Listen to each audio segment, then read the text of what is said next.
The fog hung heavy over the cobblestone streets of London.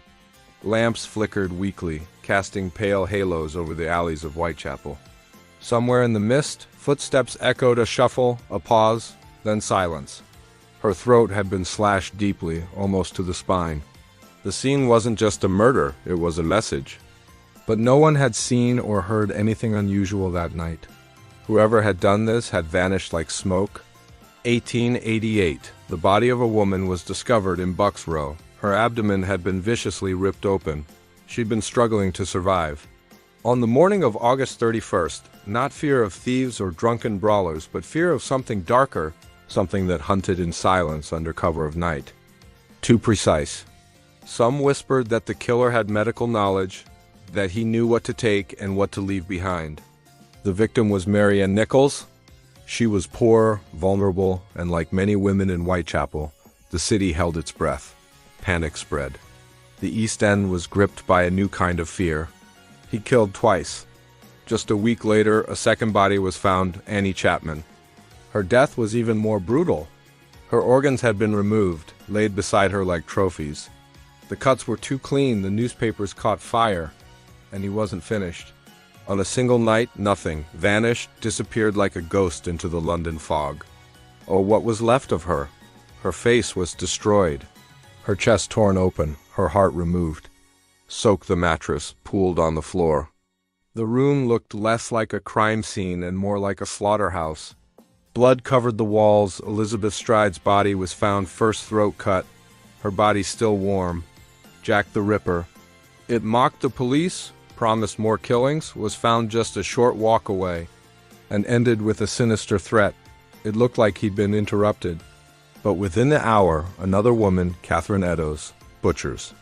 Doctors, foreigners, films were made, every clue turned cold. Theories filled entire libraries.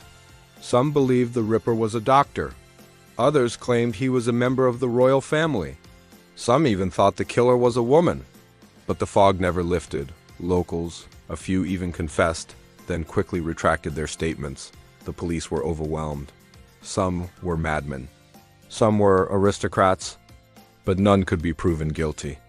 Over time, more than 100 names would be added to the list of possible culprits. He might have smiled. He may have lived a quiet life afterward, married, with children, wearing a suit and tie. Her face had been mutilated beyond recognition, her abdomen opened, one of her kidneys missing. Nearby, a bloodied piece of her apron was discovered, carelessly tossed under an archway. Above it, written in chalk, were chilling words. "The Jews are the men that will not be blamed for nothing." Another was said to have lived just streets away from the crime scenes.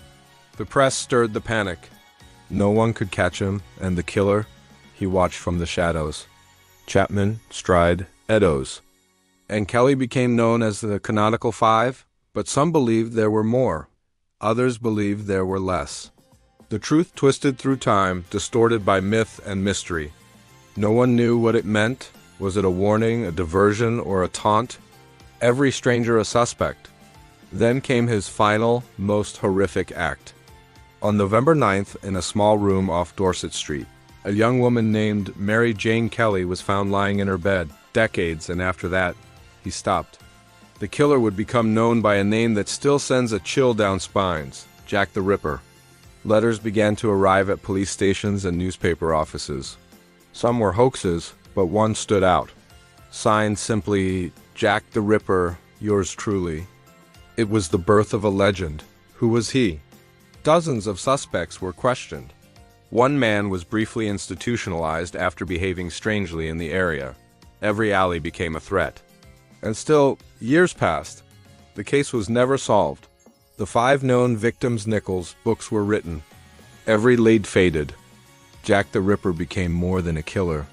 He became a symbol, a story whispered in the dark. A shadow that never left London. He didn't just kill 5 women, he birthed a nightmare. A faceless man with a blade and a mission. A phantom who stalked the streets when the city slept. And the scariest part of all, he was never caught. He may have walked past his own wanted posters.